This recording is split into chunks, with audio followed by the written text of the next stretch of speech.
Hi guys, welcome to my new video. I've recorded this video about 10 times and I still feel like I ramble on and on and on, so I'm going to try and keep it as concise as possible. This video is first of all a way for me to purge as much negativity out of my soul as I can. And I know for the most part it still sticks to me. But if I can get it out maybe one time, some of it will stay out. And the second reason is I want to use this as an educational tool for anybody going through or who have gone through or who are questioning their life in certain ways. And for anybody out there who feels like I do, like the loneliest person on the planet.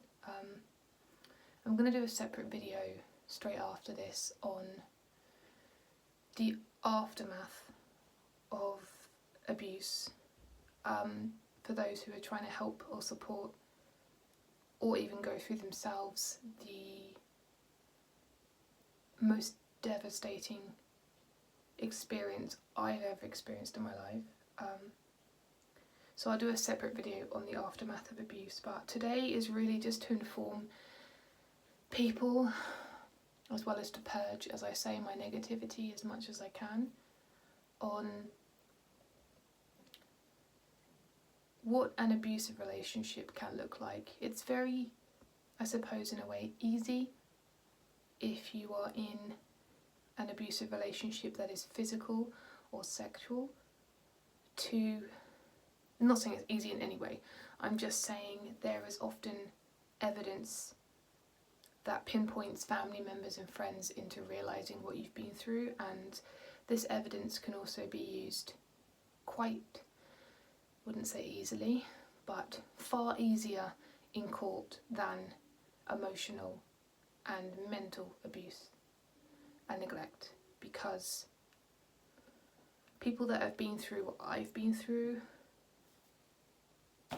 we don't have anything to go on. The only thing I have to go on is the feelings that I felt during the abuse, my mental breakdown, the deterioration of my mental health, a diagnosis in complex PTSD, and every day being a struggle to stay alive. And that's not an understatement. There is not a day where I don't want to go to sleep and never wake up. And I have to fight with that every single day, and so far I am just existing. I am not living at all, no matter how much I try. But again, that's another video. So today's video, I just want to talk you through some of my personal experiences with the word abuse, which still doesn't fully sit comfortably with me. I still find it quite a strong, abrupt word. And for me, that's part of the way my brain is, to invalidate how I'm feeling, because I've sort of been trained to feel that way because of my partner. And also I have a huge, beautiful heart, and I've recently journeyed with plant medicine again, and I will talk about that in another video, but I have come to learn that I do really carry a lot of love inside of me, and this heart of mine, to the detriment of myself sometimes, sees the good in people that perhaps isn't there. So my heart is still hurting so much and still trying to convince myself that it's all just a big misunderstanding, and my ex will realise all of these things are mistaken and blah blah blah blah blah, and he's got a good heart and he'll come back and try and rectify what happened. And my heart is like, he's good, and it's taken a lot, and it's taking a lot to realise that this person has destroyed me. And he probably feels quite proud, or it's quite comical to him that he has. and that the good I see in him is really just the good I tried to see in him that wasn't there. But who knows? So yeah, I'm going to go through a list of things that I've experienced in my relationship that were abusive or was abusive and ultimately led to where I am right now. And I hope that it's educational, because a lot of these things I'm going to talk about, they're really small things. They're not huge, explosive things. And when I say them out loud, often I just think, really, is that it? Was that all it was? Like, that's not such a big deal. And lots of people would say, that's not massive, you could have just said that to that person, or you could have just done that. But it's constant, consistent, daily abuse that just, as I said in my previous video, it's like being a bottle of sand with the tiniest hole in the bottom. You just begin to leak out bit by bit by bit. You lose yourself until you are a shell.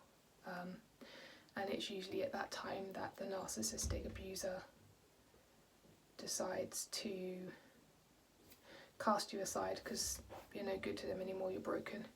They need somebody else. So I'm going to go through, probably got about 15 points here. Some of them are kind of overlapping and stuff. The reason why I'm doing this video right now is because I'm quite emotionally drained, which should mean that I don't get too emotional when talking about these things, but ultimately I would rather be stabbed physically in the heart every day than go through what I'm going through at the moment. Trying to see the monster in somebody that you love is hell. That's as simply as I can put it. So I think the biggest thing for me, which is such a huge thing in relationships, is my feelings never felt validated. In fact, my feelings were often invalidated on a day-to-day basis. I never felt that I was able to talk about how I felt about something, or any concerns I had, any worries I had, any upsets I had, because if I tried to talk about any of these things, it was either a case of I was ignored, I had my feelings dismissed, I was made to feel that my feelings were my own and that it was my problem. I was made to feel bad for inflicting anything negative on the other person.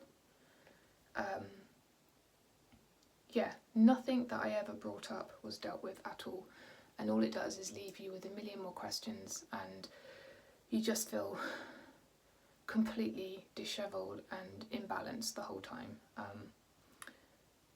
When I used to bring up things like I was worried about, just feeling quite sad that he was leaving for a long period of time, because I found it difficult. A lot of people would if you love somebody and they go away for a matter of weeks. I found it difficult. I was often made to feel bad for getting upset.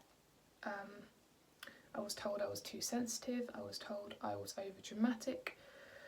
I was told, oh my god, like everything's okay. Like stop it. Like why you just be present, be in the moment now. Like, you know, like I don't want to deal with this stuff. When I brought up anything, any sort of insecurities I had, on the odd occasion where I would see a picture or something and feel like our boundaries or my boundaries were overstepped in terms of emotional cheating, and most likely physical cheating. I was always made to feel like it was no big deal and I was causing more hassle. Like why, it was always turned around. Like, why are you looking on there? Why are you doing that? Like, where did you get that from? This, that and the other, all the time. So it was always put back onto me. So I never ever felt like anything was dealt with. I always ever felt like my feelings were nothing. Like it didn't matter how I felt. It didn't matter if I was fearful. Like a human being who had a heart and any sort of compassion and love would have sat with me and, you know, said, I'm really, really sorry that you feel this way. And if there was sort of like something they felt was that contradicted what I said. They might want to have a debate or a decent open conversation. I'm fine with that. Like, I know you're feeling this way, but you know, how can I make you feel this, this and this, you know? And I would more than happy open myself up to growth and understanding, but it was always a case of, it's your problem, it's not my problem, you've got to solve it, and now you're irritating, upsetting, whatever me for even bringing it up. So that was constant, that was every single day. I was made to feel silly if I cried. I was made to feel like I was affecting him if I cried or got upset, and my emotions ended up spiraling out of control. I did have amazing, like, extreme outbursts of emotion, and which wasn't normal and rational, but ultimately that was because of sort of brain damage and what we call cognitive dissonance, which it felt like my head had been pummeled against a wall, and I had brain damage, and these outbursts that I couldn't control, and they were terrifying, and they were over silly little things. But by this point I had been so damaged that my brain was just unable to function as a rational human being. And so when these outbursts would happen, when I would like explode in a fit of rage and upset over like not cleaning a plate or something ridiculous, but by that point my brain was mush. And I know that now, but at the time it was terrifying. And then that was just food to feed the fire. Like, oh look, you're unstable, you're this, you're that, you need to sort this out, you can't keep doing this to me. Again, a normal, healthy person would have sat with me and gone, oh my god, like, this is not normal, Jen. We need to work through this. You need to seek some help. I was just made to feel really terrible, and I was often given like silent treatment, or he wouldn't then hug me or show me affection and roll over and sleep the opposite side of the bed as a punishment for what I did, which just made it worse, and he knew. Constantly being told that you're too dramatic, and yeah, there are people out there that are dramatic, but he was just like, oh, drama, you love drama. I never loved drama. I always just wanted to talk about things, and if things would have been dealt with the first time, I wouldn't have had to bring them up time and time again. But I was made to feel bad every time I brought it up. Oh, now you're talking about this again, now you're talking about that again, because it was never dealt with the first time. It was just like brushed under the carpet, and I was expected to sort of just deal with it. Like, just deal with it. I'm not going to give you any answers. I'm going to leave you feeling like this. Just deal with it. So that was the first big main one. The second one I've got here is dismissive behaviour. Meant that every problem was put back on me, which I've just sort of said. There were a few times when I saw pictures that really upset me. One of the big things, and this comes to invalidation as well, is that he would rarely take pictures with me, and actually he began to withhold taking pictures of me when we were together, because he knew how it made me feel. He made me feel terrible. Like, who wants to be with a partner who just makes a point of not wanting to take a picture of you, or if taking a picture, just take a sloppy, shitty one so she's happy. But he would often take really lovely pictures with other male and female friends when he was travelling, and it used to really upset me. And a couple of times I brought it up, it was always thrown back in my face, like, you know, you're just being oversensitive, why are you dramatising everything, why are you looking at these pictures, like, you shouldn't be looking at them, my private pictures, etc. So again, nothing was dealt with. Dismissive behaviour that was really bad, that also links with invalidation, is his Facebook. If somebody wasn't big on social media, I wouldn't care. His Instagram page, he barely posts anything, didn't really care. But on his Facebook, he was very prevalent on there, and he would post regularly, if not daily sometimes when he was travelling.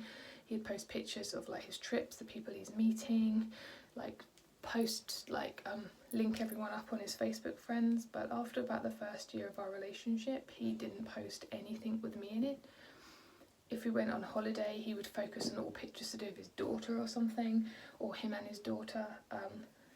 He would never post any pictures of me, and when I used to get upset by it, he used to make a massive deal out of it and be like, it's just social media, why are you getting upset, blah blah blah. And it was made to I was made to feel like I was just being over dramatic, oversensitive, etc. But really, like, ultimately, I always felt that I was being hidden. And now I know I probably was being hidden, because he probably had other females that he was meeting up with in these places and acting single, while I was at home being a mug, like paying his bills.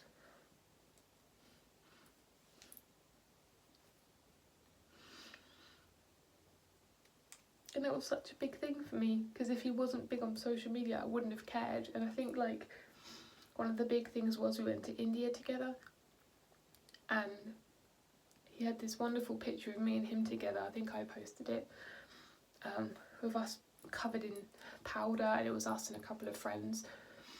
And he posted it on his Instagram, and he's like, see, look, I do post pictures of you. But then on his Facebook, that had all of his friends, all of his followers, all of his family members, like all the people he's ever known in his life, really. He posted just a picture of him by himself. But to his tiny little Instagram following, he posted the picture of us. Like, it was calculated, and he'd be in denial if he thinks it's anything else but that. And that really hurt, because I used to post pictures all the time of us, maybe, I don't know, like, as much as I felt like posting. And at the end, he even said to me, like, why do you have to keep posting pictures of my daughter? Take them down. Why do you have to keep posting pictures of us? Like, you're too much. Like, he didn't want anyone else to find my page. So that was that one. Manipulation of money is a really big thing. Lots of narcissists take quite a lot of money off other people. When it came to my partner, he asked me to move in with him, and it was partly because he wanted us to be, well, he said he wanted us to be closer together, spend more time together, be a family, but also obviously he wanted help paying with the rent so that he could go travelling and not have to worry so much about all the money. And I was fine with that, but when we first talked about it, I did say that the rent that he was paying was a lot higher than I was paying in my previous place, and I worried that I wouldn't be able to afford it every month because I was paying off a few debts myself. I was trying to save so I could travel, and he assured me that most months he would be paying half the rent. It would be the odd month where he stayed longer than a few weeks in a country, but within the space of about 2 months he was spending most months outside the country, and I was paying most of the rent most months. So I was finding that I had barely any money for myself. I wasn't able to save as much, and when I brought it up, his response was like, why do you keep bringing this up? If you can't afford it, then you're going to have to move out, or what are we going to do, or what am I supposed to do? Like, stop stressing me out over money. Or he was like, but things change, and I was like, but the only thing that's changed is you deciding to go away for longer and me having to fork out the money for that, and I can't afford to pay it.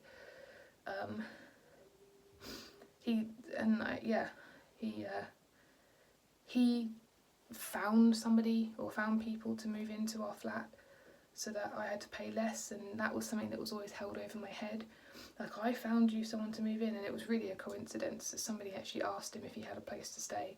And this was after I'd gone through all the effort of taking pictures, cleaning the house, loading up to this app to try and find somebody. He luckily, thankfully, found somebody, or the couple, to stay in the room, but that was always used against me. And if I ever sort of tried to bring up anything to do with money, it was always like, but I found you somebody so you're not paying as much rent, what's the problem?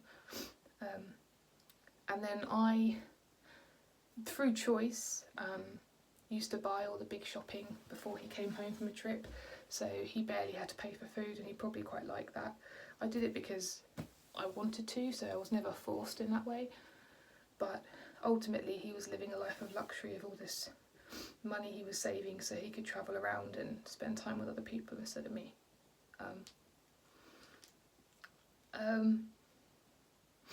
One of the big things that I've put down here is he withheld his affections quite often to punish me, whether that be silent treatment through the phone, or if I had done something wrong or I'd had an outburst, I wasn't as happy as I could have been, he would avoid touching me or cuddling me or anything like that. Or sometimes he'd roll over in bed and go away from me, and he just knew how much it would rip me up inside. He even used it against me on the many times when he said, oh, you know, you're not very affectionate physically to me, but he won't remember, or he does probably remember, the many times I would try to hug him and put my arm around him, and he would often be dismissive or really cold in his body language, so I really felt like rejected, and then therefore it made me fear like hugging him more, when that's all I wanted to do in the world. And he would use that as an excuse sometimes, oh, you never hug me. But actually he knew what he was doing. He knew that it would rip me apart when he didn't just want to sit with me and give me a hug or show a bit of affection. And he used it on a positive way. He knew whenever he gave me a kiss or a cuddle, it would elate me. And that's exactly what like narcissistic abuse is, like back and forth, being nice, taking it away, being nice, taking it away. And I'm going to talk about sort of the brain damage and stuff that goes on, the chemistry that goes on with an abusive relationship in another video. But yeah, he knew that I would react to the lack of affection, and when I reacted then I looked like the unstable crazy one, and like I was in the wrong and I was, you know, the abusive one, because I was crying and screaming and keeping him awake and making his stomach squeeze, as he'd always say, when really like he knew what he was doing. He was pushing my buttons to make me look really unstable. He always made me feel like I was so difficult to love. I would try so hard with everything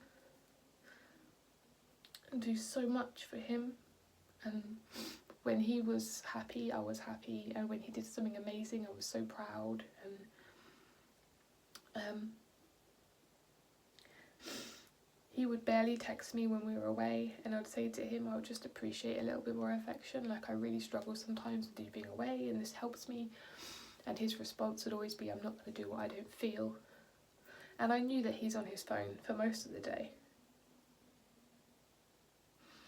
because he was on his phone a lot of the day when we were together, but he was just purposely choosing not to message me, to leave me in turmoil, to leave me stewing, probably because everyone else was more important, which I'll get onto in a minute. I remember him once telling me, like back in sort of the beginning of our relationship, by that point he'd already what we call love bombed me, so I was already very much like wanting to be in a relationship with him, and he said to me like, you know, I've been in love many times with many women, but there's just something about you that I can't, that's making it difficult for me to be in love with you. Like I love you, but I'm not in love with you. And then he continued to tell me the story of, there's this one girl that I dated, and all my friends told me like, I don't even know why you're with this girl, like she's really not that attractive, but for me there was still something about her that I just loved, but I'm just really finding it hard with you, which was really horrible to hear. And many times during the relationship he'd say, you know I love you, but I just don't love you as much as you love me. And just little things like that, just to like push me down all the time. And he would use it as, it's the truth, I'm just speaking my truth, which is another thing on here, you know, I'm speaking the truth. It's important to speak the truth, but there's a difference between speaking the truth and saying things and saying they're the truth to hurt people. And he would just say the truth but to hurt me, rather than telling me the truth, which was really, really hard. I always used to think, and again, coming back to the texts, I used to think that perhaps it was, the problem was me, that I was insecure. He would say that, maybe you're insecure, maybe you've got to work on your insecurities. That maybe his love language just wasn't text messaging and so on. But ultimately he was choosing just not to text me that much because of the control. I remember in the beginning of our relationship, he'll deny this, he said that he used to have control issues and he thinks he's worked through them, but ultimately most things about our relationship were about him being in control and him being centre stage. So he either used that as just a chat up line to make me feel sorry for him, or to make me feel like he's made so much healing progress, or it's the truth and he knows it's the truth and he thinks he's healed. But you can't be a healed, rational, normal, loving person and destroy a person, especially somebody who loves you so much.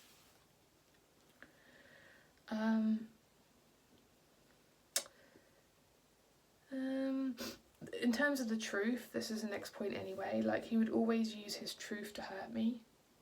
He would just say, oh, it only hurts you because it's the truth and that's the way you feel. Again, pushing it all back onto me.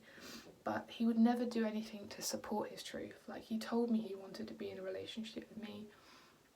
He told me so many times, I want this to work, I want us to work. But he did nothing. Like, his actions showed no way that he wanted it to work. Like, he just wanted some idiot to give him whatever he needed to give, never ask for anything in return, be walked all over, and that's the relationship he wanted. Because I asked for so little. I wasn't high maintenance. I told him so many times, I don't need presents. I don't need you to buy me things or write me letters. I just want a bit of time with you. You know, and I can count on two hands, maybe even on one hand, how many times he complimented me physically. And I know physical isn't like the be all and end all, but it's very rare that narcissists compliment you unless they're trying to get something from you. You know, it's quite easy to sort of say things that weren't good.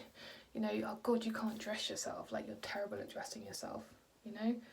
Or wow, you look really yellow. I don't know, there's just things that come off the top of my head. They weren't that hurtful, but it's very easy for a narcissist to put you down, but very unlikely for them to actually give you a nice compliment. I'm just going down my list here. Everybody else was always more important than me.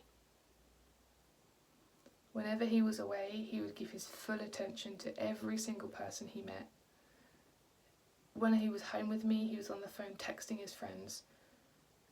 But everybody came before me. Everybody came before me in every sort of way. Most importantly, he came before me. He came before his daughter, everybody. And I felt that in everything he did and said. I felt like I was the last person he thought of in anything. He'd always punish me when I showed emotions. That's what I said to you before. He'd always throw it back in my face. Oh, you're making my stomach squeeze. Or why do you have to be so dramatic or so insensitive? Now you've ruined the day. Now you've done this. And then shut off the emotion, shut off the affection, and so on. Everything, and this is the important one in the relationship, everything was about him, even to the detriment of his own daughter. Everything. He came first in every way, shape or form, which is why I was abandoned and neglected, and why my entire mental health was destroyed, and why he never once thought about supporting me and so on. He'd say certain things because they do. They like to manipulate the situation. He once told me he would quite happily sell his second property if I was at a point where my business was going to do well, and he would support me in setting up my own business. For me, that's an absolute lie. If he can't even support me when I'm in hospital, how is this man trying to proclaim that he's going to sell his second property and give me money? He would never give me any money. He never volunteered to take me away somewhere and pay for me. It's always like split 50-50 or like to the penny. Like, I never got any money out of him. A very, very odd gift that he brought me, I was just like, oh my God, you know, like for Valentine's Day, he brought me like this rose bush. And he was like, oh, I decided to get you a rose bush because I thought like the bouquets of roses would die quickly and we could plant this rose bush in the garden. Like, that bowled me over. Because I was like, this is not like him. Like, this is so thoughtful. And I can't remember now, but things happened in the days following that I realised it was just sort of all like to big me up because something else big was going to happen. And I can't remember what it was now. But even to the detriment of his own daughter, as I said, she struggles so much, and he probably looks at her and thinks she's fine, she's just a little bit rowdy, she's a little bit like this and this, she's such a beautiful, gorgeous little girl, so much going for her, but she is so angry, she's manipulative, she, as I said, just angry, manipulative, fearful at times, so insecure about certain things, other things not so much. I can see all of these internal things inside of her. She doesn't feel settled at all, and that's why she lashes out, that's why she's the way she is, and it's all because of the environment she's in. But he never ever, it's all words about him wanting to change, but all he'd do is just blame his ex. And even when I was around his exes once, she got loads of verbally abusive text messages, like being blamed again for, you know, why is our daughter the way she is, blah blah blah. He will not take responsibility at all for that. And for somebody who's just so attached to my heart and so in love with him and his daughter, it's heartbreaking to see, like, to see the man that I thought he was saying all these things and me believing all these things and me just feeling really, really, I don't want to use the word stupid, I'm not going to call myself stupid, but just like, wow. As I say, trying to undo, knowing that all the good I saw in him really was the good I tried to put into him. Anyway, I put at the bottom here, I lived in a state of confusion, like complete confusion, and I completely felt like I lost myself. Like the last 2 years have been the most terrifying, one of the most terrifying experiences in my life. I feel like I've lost myself. I feel like I'm a shell. In the relationship, I felt like I lost myself because I did. Because when you're in a relationship with an abusive person, it's all about them. And you end up putting all of your thoughts and all of your feelings and everything aside because you feel like you need to focus on the relationship, and if you get that back on track, then you go back to yourself. I was convinced, I told friends that I was convinced that this is his time. Like, I just need to be a supportive girlfriend for him. He's travelling, I want him to travel, I'm so proud of him for what he's doing. I'm gonna help him, you know. He told me, like, oh, my ex, I don't know, you know, she's all over the place, she might decide to up and leave and take my daughter away from me, so I need to travel now while I can. All of this, I thought, okay, let's put my needs and wants aside, because maybe when he's settled a bit more and he's done his travelling for a while, he's back at work for a while, maybe then it'll be my time, like maybe then that's how we share in this partnership. But really it was never ever going to be about me. And so I lost myself completely, and then there's me like losing myself, scrabbling around, trying to make amends, and I just look, as he said, oh, you're addicted to me, or you're obsessed with me. And it was like, it's really hard to explain, like, you're not addicted or obsessed to somebody, but when your entire relationship is being built around that person's wants and needs, you feel like you become subservient to them, like you feel like you need to cater for them. And there is an addictive part of it, which I'll talk about in another video, but there is an addictive part that comes from the change in the chemicals in your brain. But you lose yourself because nothing is ever about you. Nothing is ever about you. Your emotions, your feelings, your wants, your needs are not of any concern to your partner. And so you end up losing yourself in order to try and preserve your partner. And that's really terrifying. Like I say, I'll speak about that more in another video. My mental health just kept getting worse and worse and worse. But I was always made to feel bad about it. I was never supported, really. The odd comment here and there, you know, you're safe, you're fine, maybe you should go to the doctor. But like actually sitting with somebody and holding, maybe not them physically, maybe physically, but holding the space to help me with my mental health, like a normal person would step back and say, I've known this girl like 2.5 years, and the last year she's been like this manic, crazy, up and down emotional roller coaster. Like, this is not normal. She needs to go to the doctors and seek help, or she needs to go and get medication to whatever it may be. Like, that's what a normal person would see, and that's what a normal person would do to help that person. But he just, every time it happened, would just punish me, isolation, lack of affection, ignoring my texts, going and being with other people rather than being with me, never supporting me, never sitting down and holding that space for me. So it just got worse and worse and worse. And he knows, like, narcissistic people know what they do it purposely. They enjoy destroying somebody, they enjoy having that power and that control over somebody. And they just see somebody as like an object, like, you know, you're a can. You can go, I'll find somebody else. Let's find someone better who doesn't know about my shit, and then I'll go for it all again, you know. That's how narcissistic people work. They won't admit to that, you know. No, I love this person so much, and they're a crazy person. It's like, so all of your exes are like people you loved that turn into crazy people, and you don't for 1 second just stop and think about, could it be anything to do with me? Like, narcissistic people don't reflect in that way. When they reflect, it's because they're thinking they're reflecting normal people, but they're not. I was just made to feel, I've written here, I was just made to feel insignificant. I was only praised when he gained something from me, like when I'd make him dinner. Sometimes it'd make me feel like amazing by saying, oh, your dinner's so amazing, like you're the best cook in the world, you should do this, you should do that. But like I said, going back to the Facebook thing where I was just hidden, I was not even a feature, you know, in his life on Facebook. He told me that he would talk to loads of people about me. I don't know for 1 second that I believe that, because he's lied to my face a few times, and he's lying to himself if he thinks he's a normal, decent human being.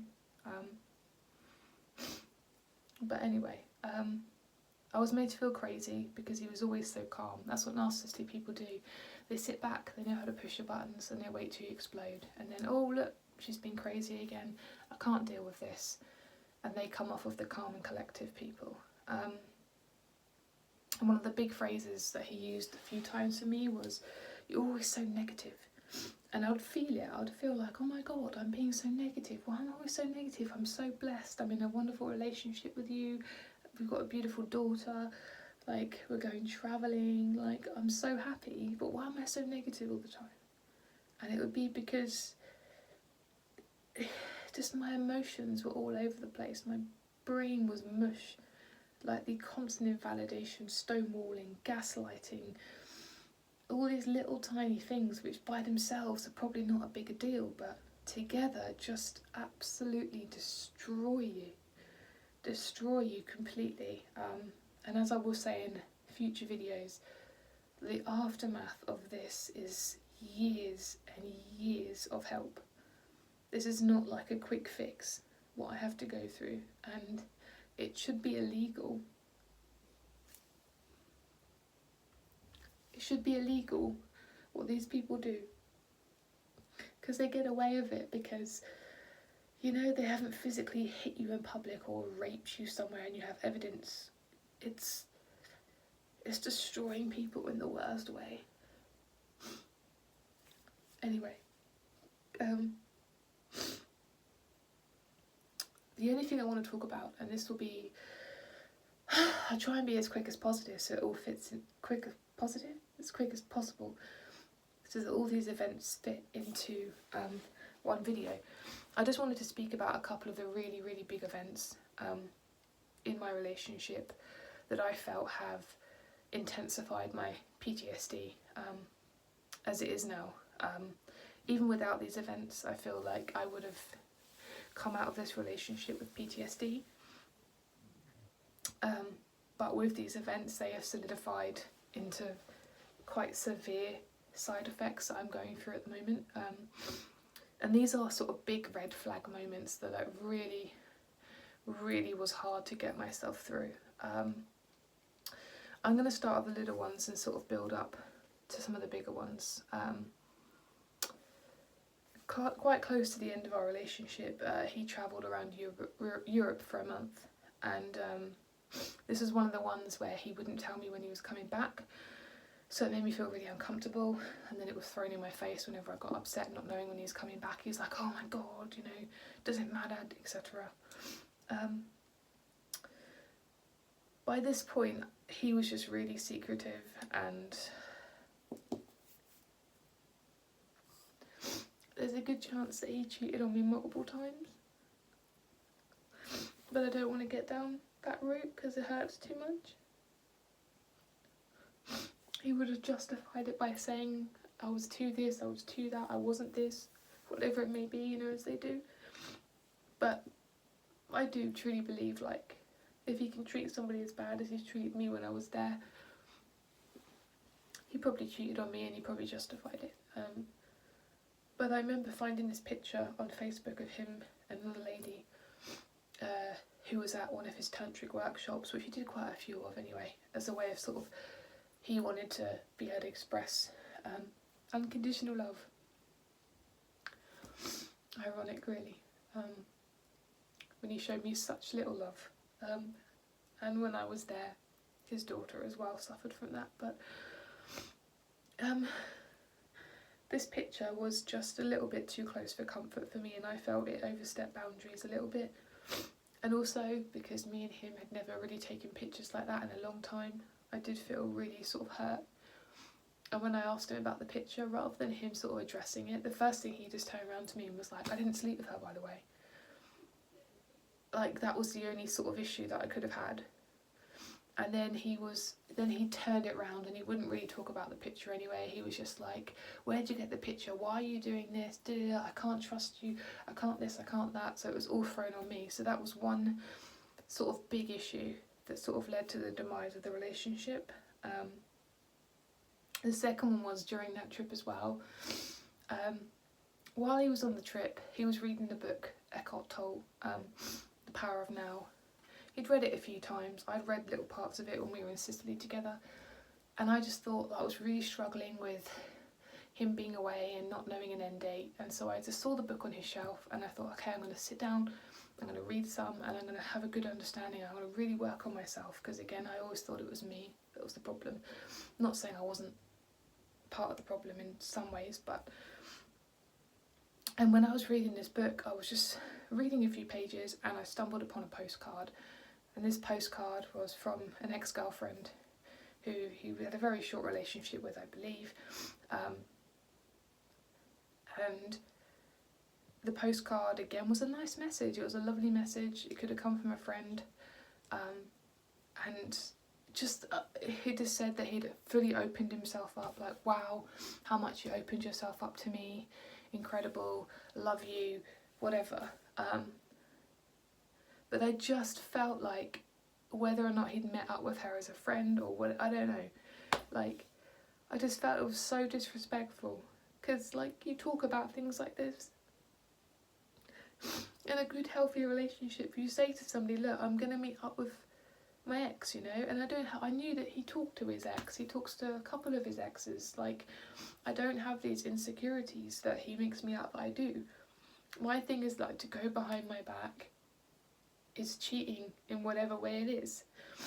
And when I asked him straight out, I just said, you know, when did you meet up with, no, you met up with your ex, and his first response was, how do you know these things? You know, like, it was just so clear that he hid so much from me.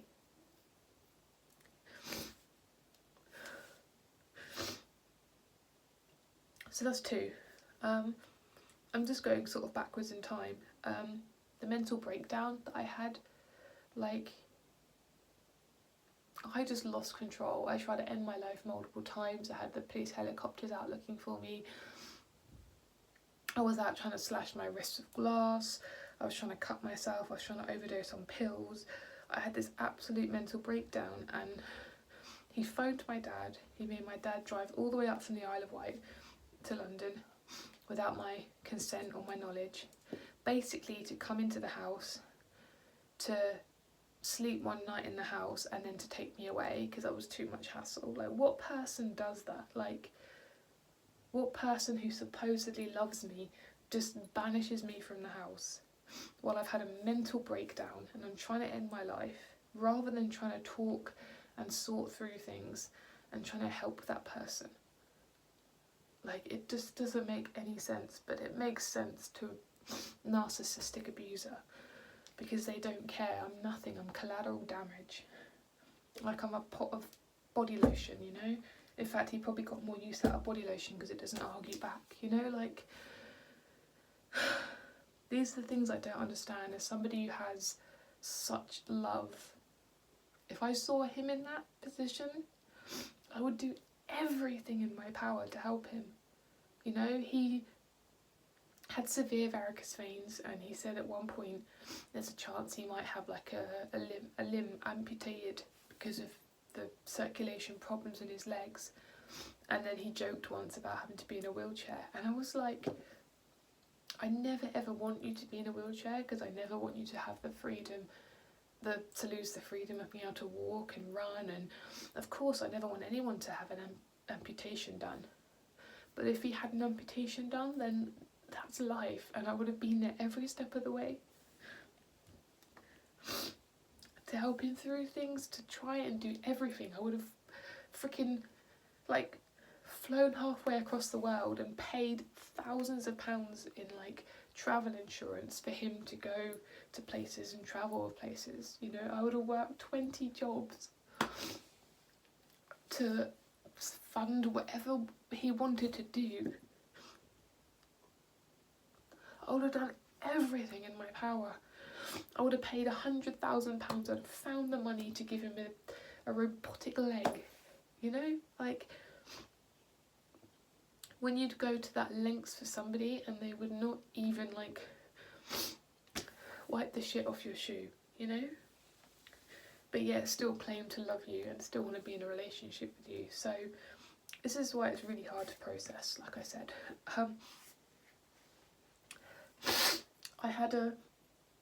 I think I said at the beginning of this video, I had an issue in Cuba. There was one particular night where I drank too much, and during this time I knew that he'd been speaking to this girl, because I'd caught him on the phone speaking to this girl, and I just thought maybe they're friends, but it's a bit odd because he's phoning her when we're together in Cuba as a couple, and I've never seen her before. And rather than, this is my fault in a way, rather than being sort of the rational person and sort of having it out with him, which I should have done, but then maybe I'd already learned by that point it was going to go nowhere. It built up and up and up, and one day I'd gone out and we'd had some rum. I had drunk too much, and I don't even remember what stimulated it, but all of a sudden I got really angry. I marched off from the crowd, I fell in a ditch of mud, so humiliated. Then that made me more angry. The rum, it's really potent in Cuba, and actually that was the last night I've ever drunk in my life, and I won't drink again, because it completely turned me into a demon, and that's not me. I stomped out of this festival we were at, and then I became abusive to him because it was all of this fear and this anger and everything coming out of me, and because I was so drunk I wasn't able to at that point rationalise and say, Jen, just step back and try and be calm. I lost it. I spat on him, I kicked him, I shoved him, I punched him. I've never hit anybody before in my life, and I completely abused him, and it's absolutely disgusting behaviour that I did. There's no reason why I should have done it. It doesn't matter what he did to me, there's no reason for it. And it was an absolute awful night, and I remember like the days that followed, I just felt like I wanted to throw myself off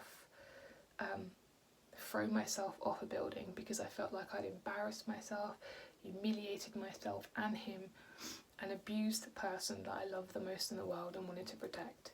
And it tore me up inside. And I remember the days that followed, there were times when I would do something, like I'd reach for something and he'd flinch. And it just ate me up inside, because I felt like he feared me, like he actually thinks I'm going to hit him. But really, he was just like manipulating me. He didn't fear me at all. He just was using that as another way to make me feel like the worst person in the world. And it turns out he was talking to this girl. His story was that he'd met her in Amsterdam like the month before. they'd had like one evening where they'd gone out. He'd only kissed her, which I only found out at the end of the relationship. I only kissed her. Only. Like, we're in a relationship. But the thing that really got me was that I found some text messages on his phone. That's the only time in my life I'd ever checked his phone, ever needed to check his phone, and I felt sick doing it. I felt like I violated him. And the whole way home, his argument wasn't like, I shouldn't be phoning this woman, I shouldn't be texting this woman, I shouldn't have like met up with her in Amsterdam. But when I was bringing these things up, all he could say was, I feel violated, you checked my phone. How dare you check my phone? I can speak to who I want to speak to. I can speak to girls if I want to, which completely doesn't match anything that I was trying to say. I wasn't trying to police who he spoke to. I was simply saying you don't flirt and cheat when you're in a relationship. But I was made to feel like I was the problem again in that situation. I was made to feel like I shouldn't have checked his phone. It's unwarranted, it was wrong, blah, blah, blah, blah. I ruined the holiday, I've done this, I beat him up, all this stuff. So again, it was put all back on me, which took me, I say it took me months to get better from, but I don't know if I fully healed from the guilt I still feel that night. But anyway, and the last big one, which a lot of you have sort of lived through a little bit with me, because I've posted a couple of videos on it before. But a lot of people have been again asking me to verify a few bits. I don't really know why. But was 2 years ago when I had my abortion, or abortion should I say. When I found out I was pregnant through accidental, I don't know what, the contraceptive pill failed me in some way because it had been working for about 18 months and nothing had happened. I was given the ultimatum of either getting rid of the baby or I had to leave. And he was like, but if you want to leave, then I can help you find a place. I'm not just going to kick you out. So neither option I wanted to go for at all, so I didn't sort of feel like I had any support whatsoever. It was a really traumatising experience. As people know, I chose to go for the abortion. The first abortion I went through, like, by myself, he wasn't there. He was in Thailand. I used an excuse for him because he'd already booked this trip to Thailand, and I actually travelled back with his daughter the few days before I was going to have my abortion. And I remember there was a really lovely moment when we were together one night laying there watching a movie together. Really bad choice of movie. We watched Revolutionary Road and I forgot the ending of that movie, so really bad choice of movie, but it was a lovely moment. And I remember him saying to me, like, me and you are like Leonardo DiCaprio and Kate Winslet, like, we're supporting each other's dreams. And it just felt a really wonderful moment, and I think it really tarnishes it now when I think back to it and think he was probably just manipulating my emotions so that I felt okay going through with this abortion, because he knew that I didn't want to do it, but there was never any sort of support from my side of things. He came with me to the one clinic once, but I never sort of felt it was anything more than investment in himself. So I went through the abortion.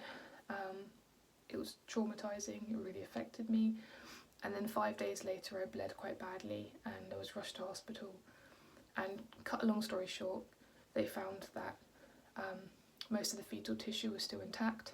The surgeon hadn't done their job properly, and I had to come in for an emergency abortion before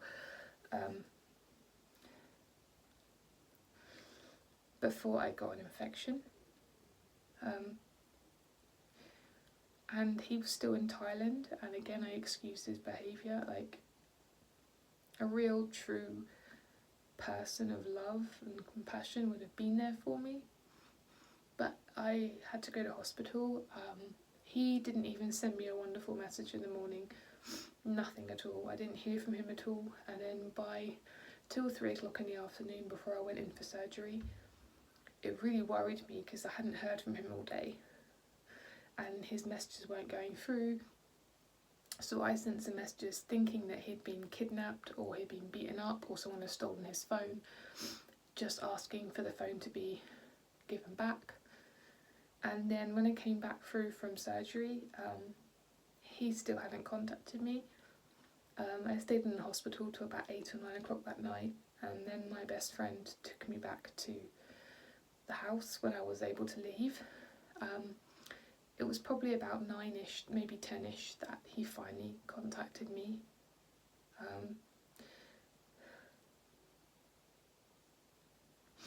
And he was like, "Oh, you're so silly for thinking that I had my phone mugged. I'm sorry I wasn't like in contact with you today. I've just been at a beach and there's no signal." And he's like, "I'm high on magic mushrooms, been doing magic mushrooms all day."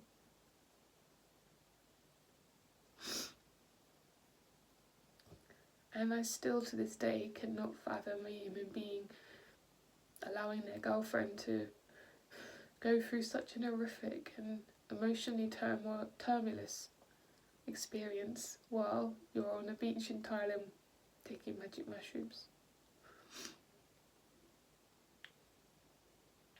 So that is the big events that I feel have really made my PTSD worse.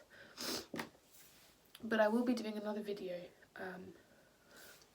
on the aftermath of an abusive relationship with complex PTSD or PTSD. I hope this video has not brought up any feelings of similarities or deja vu, because I'd hate to think that you feel that you're in a relationship that's like this. As I say, one of the worst parts, worst part, take your pick. One of the worst parts for me at the moment is that I'm finding it very difficult to accept. I'm finding it very difficult to accept the monster in the man I love. And at the moment that's hurting me a lot, because I still hold a big place in my heart for him, and I still think that he has merits, and I still think that there's a big misunderstanding, and that I'm going to understand and get my clarity or my closure from him. But the reality is, like, he's put me through this, and he's now hidden me because I'm not important. He's probably replaced me, and he's probably calls me a write-off. I'm nothing, I'm just collateral damage. And people who say to me, "Well, do the same to him, just screw him, whatever." It doesn't work like that at all, as I'll explain in the next video about the aftermath of an abusive relationship. But these are just some of the little things that are just constant little things day in, day out. And if I could just plug somebody into my brain for like a minute so you could understand what's going on. Oh, I'm up here, you would be on the floor begging to be released, because it's terrifying and debilitating, and I have never in my entire life been through an experience so terrifying, so traumatizing and so devastating as what I live by every single day. But yeah, I hope that this has been informative. I hope you have a better understanding of what an emotionally, pathologically abusive relationship can look like. There are so many other things about control and manipulation. This is just things that I've experienced myself, and the more I write things down, the more I think about things, the more events come back, the more things happen, the more understanding I gauge, and the more terrifying I realise this whole predicament is. Anyway, it's been an hour now. If you've made it through this hour, go and have a nice drink. And I appreciate it. And any feedback you give me, thank you so much. Thank you for all the support you've given me, and I do hope one day I can post more positive